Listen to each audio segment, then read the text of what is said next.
Mi nombre es Marco Antonio Rojas Feliciano, soy del grupo 411 y este es mi video acerca de los temas Renacimiento, Barroco, Neoclasicismo, Romanticismo, Realismo. Muy bien, primero que nada tenemos al Renacimiento. Es un nombre dado en el siglo XIX y es un amplio movimiento cultural que se produjo en Europa durante los siglos XV y XVI. Fue un periodo de transición entre la Edad Media y los inicios de la Edad Moderna. Por aquí podrán encontrar una obra de Vitruvio dibujado de... la obra se llama Hombre de Vitruvio, dibujado de Leonardo da Vinci. Esta es de las primeras obras y una de las más importantes en el mundo del Renacimiento. Al ser creada en el siglo XIX, el Renacimiento toma gran importancia durante ese periodo del siglo XIX. También tomará gran parte de los países de esa zona de Europa, tales como Inglaterra, Portugal. Portugal es del lado de este lado del continente americano, pero también toma mucha importancia en cuanto a la arquitectura. Otros también van a ser Austria, Bohemia, entre Hungría también. Entonces, este movimiento se esparcirá rápidamente, comenzando por el lado europeo, pero tomando tanta fuerza que se expandirá en todo lo que es el mundo. Aquí podemos ver otras obras de igual del surgimiento del Renacimiento y las obras más importantes del surgimiento. El Renacimiento toma tanta importancia que termina dando, como por así decirse, termina dando golpes muy importantes tanto en la política, religiosa, ideológicas también, económicas y sociales. Las características que toma en las características políticas es de 1400 a 1600. Hace que la calidad de vida se vuelva algo sumamente importante. También hace que la corriente filosófica conocida como humanismo, la cual recalca la importancia del individuo, hace que crezca. Y también el Renacimiento es considerado como un periodo de paz. En ese lapso en el que dura el Renacimiento habrá, por así decirse, un lapso de paz, aunque pues nunca hemos estado en paz. Otro de los temas también es que los señores feudales vieron disminuido su poder en tanto que los reyes aumentaron su prioridad. Para lograr esto, las monarcas crearon la teoría del derecho dividido, mediante la cual justificaban que eran los reyes. De esa forma podían tomar más poder sobre ello. La siguiente son las distinciones de clases sociales, las cuales destacan 5 grupos. De estos salen pues lo que conocemos hoy en día las clases sociales, medianos, pequeños, grandes, comerciantes, artesanos. Entonces, básicamente de ahí es donde nacen lo que son las clases sociales, más o menos como las conocemos hoy en día. Después tenemos el Renacimiento, las características del Renacimiento en la economía. La primera de ellas es que el crecimiento económico durante los siglos XVI y XV y XVI, Europa vivió una etapa de prosperidad o de crecimiento económico. Esto se debe a las siguientes razones. La población aumentó, por lo tanto también la producción de los productos del campo. También ayudó que la recuperación de la población durante el siglo el siglo XIX, en Europa se vivió una terrible crisis provocada por la escasez de alimentos, pero gracias a todo esto fue que se empezó a recuperar. Otra de las características es que la sociedad se expandía y también se estaba innovando. El capitalismo comercial aumentó y muchas otras características. En fin, la economía tenía una importancia gigante en ese lapso en el que dura, también mezclado con lo que es el Renacimiento. Las características principales de lo que nada más es el Renacimiento es que se desarrolló un espíritu crítico con pretensión de conocer científicamente la realidad. Esto quiere decir que ahora ya no solo se iban a llevar por lo que es simplemente pensar que está bien, sino que querían comprobarlo. Por así decirse, querían tener un método científico en aquella época. Todo esto que estoy mencionando se estaba originando en la ciudad italiana de Florencia, y de ahí pasó a las demás ciudades italianas, especialmente a Roma y Venecia, y luego al resto de Europa, y terminó siendo tan grande el golpe de este concepto artístico del Renacimiento que tomó importancia en el resto del mundo. Hizo tan grande esto que el arte fue al mismo tiempo naturalista e idealista.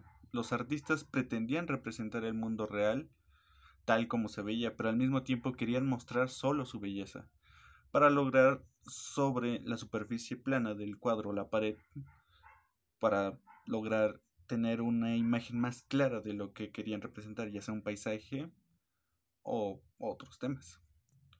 El Renacimiento fue tan grande que dio lugar a una nueva era artística, pero también a una nueva era cultural, ya que desde aquel momento se empezaron a construir palacios, universidades, ayuntamientos, cuando anteriormente solo se construían iglesias. Aunque sus cambios fueron lentos y rigurosos, finalmente se logró el cometido y hubo un cambio significativo en el arte, transformación que brindó mucha innovación. Y ahora incluso hoy en día podemos ver obras de ese estilo.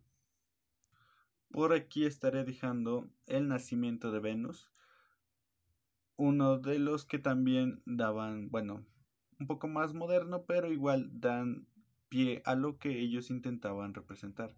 El nacimiento de Venus es de Manuel Arnaldos. Ahora, ¿por qué surgió todo esto del Renacimiento? Bueno, entre las causas que impulsaron la aparición y la difusión del Renacimiento, se puede mencionar la expansión del comercio, fue una de las principales. A partir del siglo XVIII, favoreció el desarrollo urbano y el surgimiento de una rica burguesía, con lo cual, financiera e industrial, muy interesada en la adquisición de conocimientos y el consumo de obras de arte.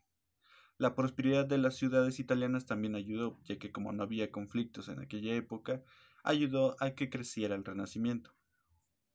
Entre otras de las causas por las cuales creció o se creó el Renacimiento fue la aparición de las mecenas y el desarrollo de las universidades, lo cual empezaba a hacer que más gente se interesara en aprender este nuevo concepto del arte. Otras también de las obras que se podrían decir que más famosas y también antiguas de este movimiento es la creación de Adán, hecha por Miguel Ángel en la Capilla Sixtina. Por aquí estaré dejando una imagen de él. Hubo varios artistas reconocidos en aquella época. De los más famosos obviamente era Leonardo da Vinci, con la obra de Vitruvio y otros estudios. Entonces, también aquí estaré dejando una imagen de ella. También otro de los famosos, como mencioné antes, era Miguel Ángel, con la obra de La creación de Adán. También Sandro Botticelli, con El nacimiento de Venus. También dejaron una imagen por aquí. Así que, de hecho, creo que es de las épocas en las que más artistas famosos estaban. De los más importantes sería Leonardo da Vinci. Ahora pasemos al siguiente concepto. Muy bien, el siguiente es el barroco. Como estilo artístico, el barroco surgió a principios del siglo XVII, según algunos autores por el siglo XVI, pero no es muy seguro. Este surgió en Italia, periodo también conocido en este país como el Seicento. Desde entonces se extendió hacia la mayor parte de Europa durante mucho tiempo. Pero, ¿qué es el barroco? El barroco se denomina un periodo histórico, artístico y cultural caracterizado por una exuberante ornamental, que se manifestó en el arte, la literatura, la música, la arquitectura, abarcando los siglos XVII y XVIII. Ah, en sí, también la palabra barroco significa irregular, también tiene entre un origen francés, entonces, bueno, más o menos eso encontré en definición. Por otro lado, también se le designa aquello que es excesivamente recargado o ornamentado. Finalmente, es importante indicar que cuando nos referimos al barroco, específicamente como periodo histórico, debe escribirse con mayúscula inicial. En el resto de los casos debe escribirse en minúscula. Esto es un dato curioso. El origen del barroco surge en una época donde existían muchas tensiones entre países católicos y protestantes, entre las monarquías y los absolutistas. Se desarrolla en Europa Occidental y en algunas de sus colonias de América, especialmente en Latinoamérica, constituyendo el escalón entre el manierismo y rococó. Su origen se ubica específicamente en Italia, como ya lo había mencionado antes, y por mucho tiempo el término barroco fue utilizado de manera despectiva para hacer referencia a lo caprichoso, recargado y engañoso. Fue para el siglo XIX que la palabra barroco se desvaloriza y se comienza a utilizar solo para hacer referencia al periodo, sino para denominar cualquier tendencia artística que fuese en contra del clasismo. Incluso este periodo del barroco se dividió en tres secciones: primitivo, pleno y tardío. El primitivo de 1580 a 1630, el pleno de 1630 a 1680 y el tardío de 1680 a 1750. En el transcurso de estas tres etapas el arte fue ganando refinamiento y ornato y se cultiva el gusto por lo sorprendente. También estas características se interpretan como una crudeza más marcada en el encuentro del artista con la realidad. Básicamente lo que decía es que te hacía ver el mundo como era en realidad, no lo disfrazaba, por así decirse. Su importancia en cuanto a políticas religiosas, ideológicas y económicas no fue tanto, ya que en ese tiempo también estaba transcurriendo lo que era el Renacimiento. Entonces el Renacimiento toma más importancia y deja de un lado al barroco.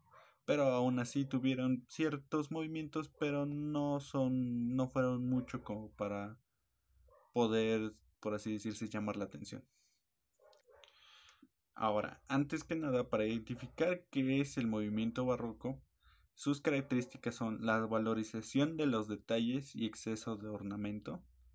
También el arte se refleja al gusto por lo extravagante y lo elegante, básicamente como si vieras hoy en día a una persona rica. También busca lo espiritual de las pasiones y sensaciones internas. La siguiente aparecen en el dualismo y la contradicción. Después surgen contrastes entre luces y sombras y nace el sentido del movimiento. Y por último, en la literatura aparece el cultismo y el conceptismo. Ahora, una de las características que logré encontrar acerca del barroco político, bueno, las características del barroco en lo político, en la iglesia y etcétera, son las siguientes. Muy bien. En lo barroco, en lo político, crea infinidad de redes de asambleas, membretes de significado más o menos ambiguo o incomprensible. Domina un lenguaje alusivo, circular, grandilocuente, deliberadamente un poco. Todo es un exceso aparatoso.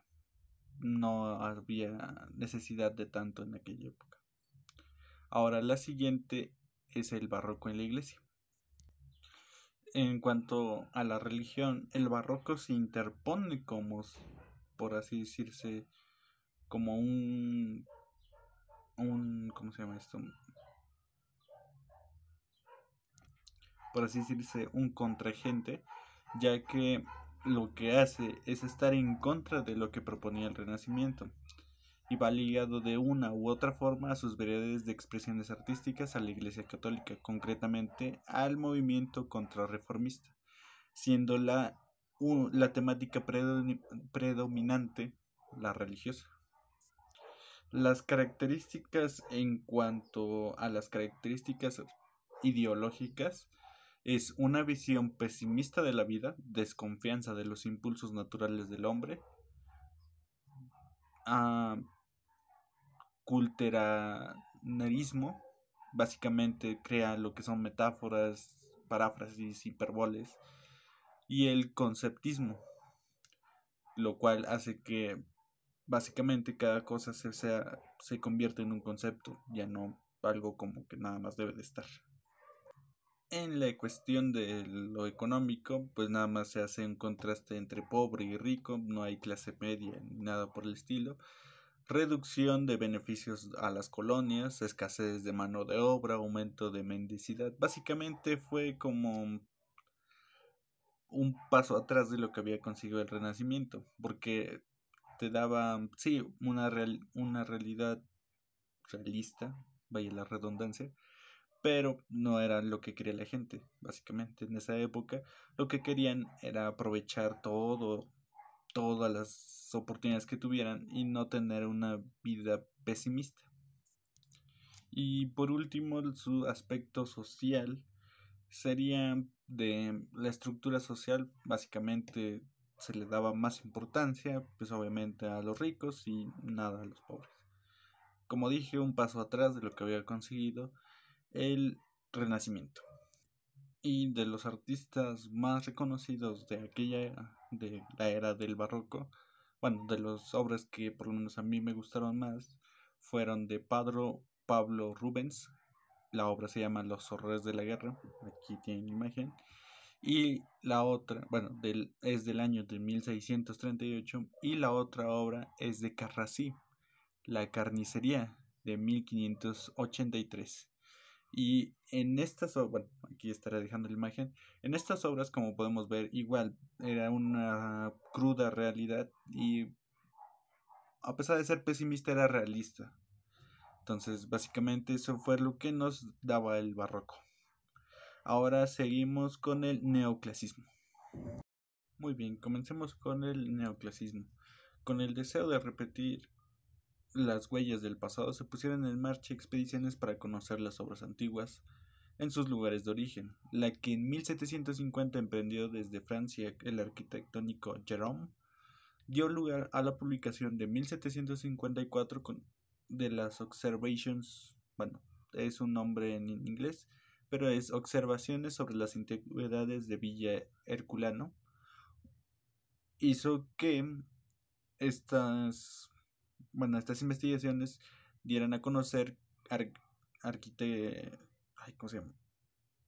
Obras arquitectónicas para conocer las ruinas griegas y romanas. De estas expediciones nacieron libros como, bueno, es igual un nombre que no puedo pronunciar yo, y está elaborado por el rey Nápoles, que sirvió de fuente de inspiración para los artistas a pesar de su escasa divulgación. También hay que valorar el desempeño que hizo Roma en todo esto, ya que gracias a ellos fueron que se pudieron hacer estas expediciones. Todo esto fue en en el siglo XVIII, y a partir de ahí se origina todo lo que es el neoclasismo. Pero, en verdad, ¿qué es el neoclasismo? Bueno, el neoclasismo es un movimiento artístico y literario que se caracteriza por recuperar las normas y gustos de la antigüedad. La antigüedad como la griega y latina, consideradas el reflejo de racionalidad, sobriedad y claridad. El más conocido de estos es el que se desarrolló en Europa durante la mitad del siglo XVIII. Básicamente lo que quería el neoclasismo era traer, de hecho incluso en la palabra se escucha neo con referencia a nuevo y clasismo. Bueno, no estoy seguro de esto, no me haga mucho caso.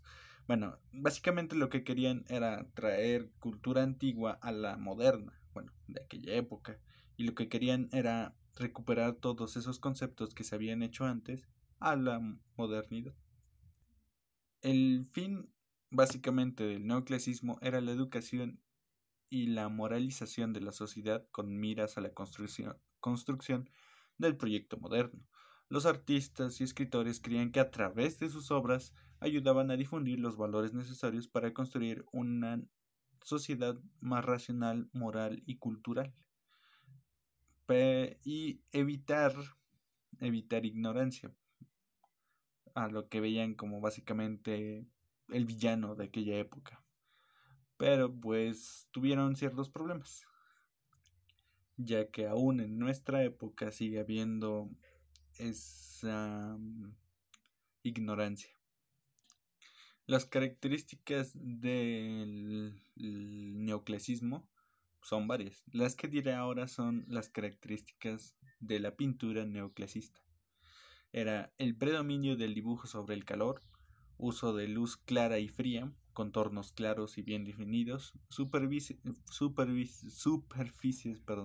bien acabadas y uniformes que no permiten distinguir las pinceladas, y eliminan las escenas secundarias. Básicamente se le daba más importancia a lo que estaba en primer plano y menos a lo que estaba detrás. También básicamente el neoclasismo fue básicamente no tenía mucha importancia. Donde tuvo importancia fue en lo político y social. Básicamente, en Europa y el resto del mundo, en el siglo XVIII, también llamado el siglo de las luces, fue llamado así debido al movimiento de la Ilustración. Otra de las características, de los sucesos que pasaron con el neoclasismo y estos contextos como el político y social, fue el movimiento más grande del siglo, junto con el checo cómo se pronuncia bien. Enciclopedismo, perdón, es una palabra que no había conocido. Consiste en usar la razón ante todo, y va contra las tinieblas de la ignorancia, de lo más importante hoy en día, incluso hoy en nuestros días. También defiende la idea de la bondad natural del hombre y su infinita capacidad de ser feliz. Se compone a imposiciones autoritarias y exige absoluta libertad de conciencia y expresión. Lo mismo que hemos estado pasando en nuestros días. También la primera etapa de la Ilustración, la primera, segunda y tercera, se consolidan en la idea del raciocinio, influencia de la filosofía y de letras inglesas. Aparece también la narrativa francesa. Ahora, el neoclasismo en la religión es el primer arte no cristiano que sustituye a Dios por el culto a la razón, suponiendo la vertiente artística. Básicamente lo que decía es que no existía un Dios, sino que era todo, tenía que ser ¿cómo se puede decir? O sea, todo tiene que ser por una razón. También en la economía, el neoclasismo es una escuela de pensamiento económico que se basa en la idea de que el valor de los bienes es una función de la utilidad o satisfacción que le asignan los consumidores. También la escuela neoclásica surge en la década de 1870. Ahora, de los artistas hay muchísimos. Está hay nombres bastante raros, por lo menos para nuestra lengua, pero hubieron varios que promovieron esto. Investigo uno en el que pueda encontrar un nombre que pueda pronunciar. Por ejemplo, Pierre Corneille es uno de los que más hizo también de los que tuvo muy buenas obras. Tuvo obras como Melita, El Cid, La Viuda, La Siguiente y La Muerte de Pompeyo. Todos aquí están las imágenes. Entonces es también de los más importantes. Otros de los más importantes es Jean Racine, entre otros. Pero bueno, estos fueron los que también tienen nombres que pueda pronunciar, porque hay muchos más artistas cuyo nombre no se me puede, no puedo pronunciar. Y muchas más obras. Pero bueno, por aquí dejé las imágenes de obras, las cuales son grandiosas. Y bueno, ahora pasaremos al siguiente tema, el romanticismo, que también tiene mucha raíz, bueno, tuvo mucha raíz con esto del neoclasismo. De hecho, casi gracias al neoclasismo es que nace el romanticismo, pero ahora lo explico bien. Ahora vamos con el romanticismo. El romanticismo es un movimiento literario, cultural y artístico que abarca un periodo de varios siglos de historia. Se inició en Europa para el siglo XVIII y se esparció por todo el mundo, llegando a extenderse hasta el siglo XIX. Fue una respuesta contraria a las ideas del neoclasismo y la Ilustración.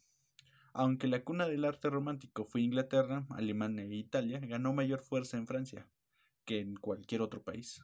Los franceses se encargaron de extender los ideales románticos a toda Europa y América. Pero, ¿qué es el romanticismo? Bueno, el romanticismo fue una corriente de pensamiento que influenció no solo diferentes disciplinas artísticas, sino también la política y la percepción del mundo, de quienes lo promovieron. Las ideas románticas estaban en contraposición del neofascismo y la Ilustración, tomándose el término romanticismo como opuesto a lo clásico.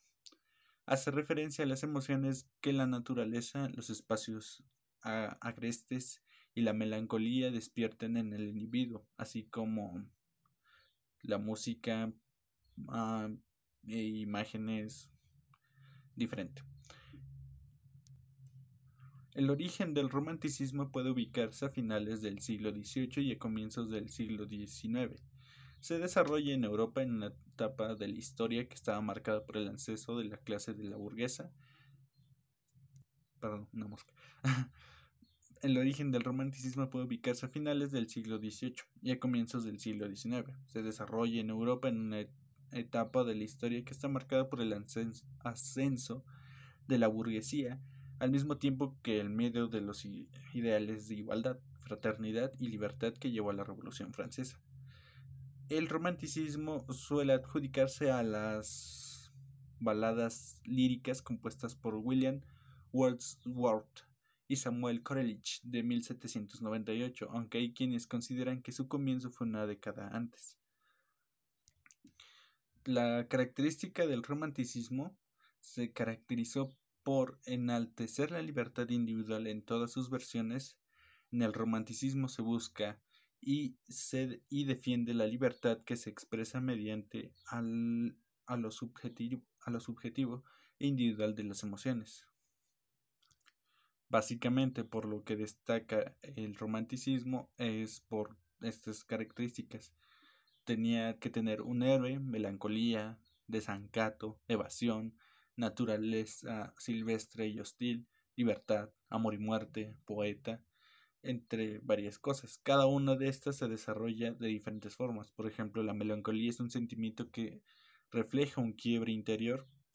La naturaleza no es naturaleza domada típica del neoclasismo, sino habla de bosques, montañas y paisajes.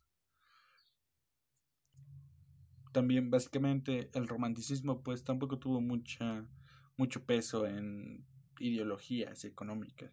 Más en ideologías, pero pues era pues básicamente como tú veías el mundo. De las obras más importantes de este medio del romanticismo hay muchas. Por ejemplo, en la literatura está el perdón, está varias obras. Está Fausto, que es una pieza teatral de Goethe. Los Miserables, una obra de Víctor Hugo, y otras obras destacaron fueron Atala, Berenice, Los Tres Mosqueteros, una de las más famosas. El arte, en el arte está El Caminante sobre el mar de nubes de Gaspar David French, El Desesperado por Gustave Gourmet, aquí también estará. Y una de las que incluso me dejó de investigación es, bueno, de las obras más famosas es incluso Buscando en internet lo encuentras como de las más destacadas, que es la balsa de la Medusa del pintor Theodore Gerikwalk, un nombre también difícil, pero es de las más importantes. Bueno, y con eso terminaremos lo que es el romanticismo. Ahora el que sigue es el realismo. Muy bien, el siguiente es el realismo. El realismo es un movimiento literario que surge a mediados del siglo XIX en Francia y se extiende rápidamente en otros países de Europa como reacción al romanticismo. Se interesa por reflejar de un modo más real y objetivo las condiciones materiales, sociales y políticas de la sociedad moderna. No es durante el periodo romanticismo, no es que durante el periodo de romanticismo no se refleje la realidad, pero ésta servía como medio para expresar ideas y sentimientos y no solo como escenario real, sino también con personajes y situaciones reales. La literatura realista hace mayor énfasis en el contexto histórico, en el entorno físico y social donde se mueven los personajes, incorporando seres y situaciones hasta entonces ausentes de la literatura, o más bien que se representaban un poco como, no sé, como si se refería a un campesino, pues nada más la palabra campesino y ya. No se hacía tanto énfasis en lo que todo, de cómo estaba la casa del campesino, a cómo era el campesino, nada más se les decía, pues el campesino. De los autores más destacados de esta corriente fueron Gustave Flaubert,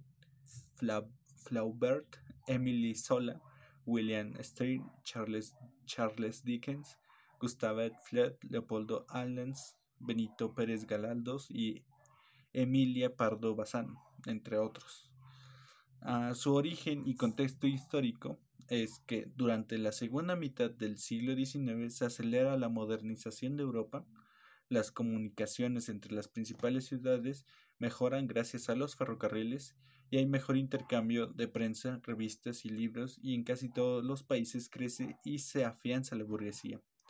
Se unifica Italia y Alemania y la revolución industrial avanza rápidamente en Inglaterra y Francia y luego en otros países, creando prosperidad pero también una mayor pobreza y descontento social. Aquí también entra lo social. Para algunos autores es el momento que la burguesía se hace conservadora y por ello los intelectuales rompen con esta clase. Antes de 1850, en literatura, el romanticismo comienza a mostrar interés por la situación social, hasta el punto de hablarse de un romanticismo socialista. Hasta este punto había llegado. En los avances hacia una literatura realista son precursores los escritores franceses Honoré Balzac, Stendhal y Henry Bale. Ahora, las características del realismo es una observación directa de la realidad, predominio de la descripción, objetividad versus subjetividad y estilo más sobrio, menos literario. También influencias filosóficas e ideológicas y ausencia de eventos fantásticos y de exotismos. Era más real. Si con otras corrientes que hemos visto ya se había hecho mucha realidad, pues juntaba todo lo que eran y básicamente era una historia realista. Era contar, por ejemplo, solo como ejemplo, tener un énfasis de que si yo voy a la escuela, contar todo lo que es la travesía en la escuela, claro, con todos los rasgos que se explicaran fueran reales y detallados hasta el más mínimo detalle. También hay un mayor interés por temas sociales, hay una preocupación por el lenguaje coloquial que en ese entonces se estaba perdiendo y también temas del realismo literario, como ya había mencionado.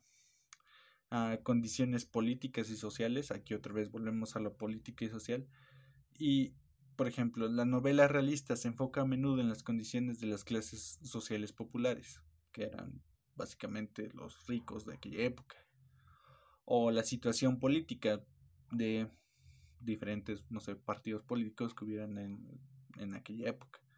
Ahora, de los artistas que antes mencioné que eran los más grandes, bueno, sí fueron los más grandes de este movimiento, por ejemplo, Emily Zola es Ella se dedicó a lo que eran las novelas escritas, novelas realistas. Entre sus primeras novelas de corte realista se destacan Therese Raquin en 1868 y La fortuna de los Rougon en 1871. Y básicamente con eso terminaríamos este primer video. Ahora, a continuación, subirá otro video explicando los siguientes temas, que es el dadaísmo, suprematismo, surrealismo, expresionismo abstracto y pop art. Así que espero este video sea de su agrado y muchas gracias por su atención.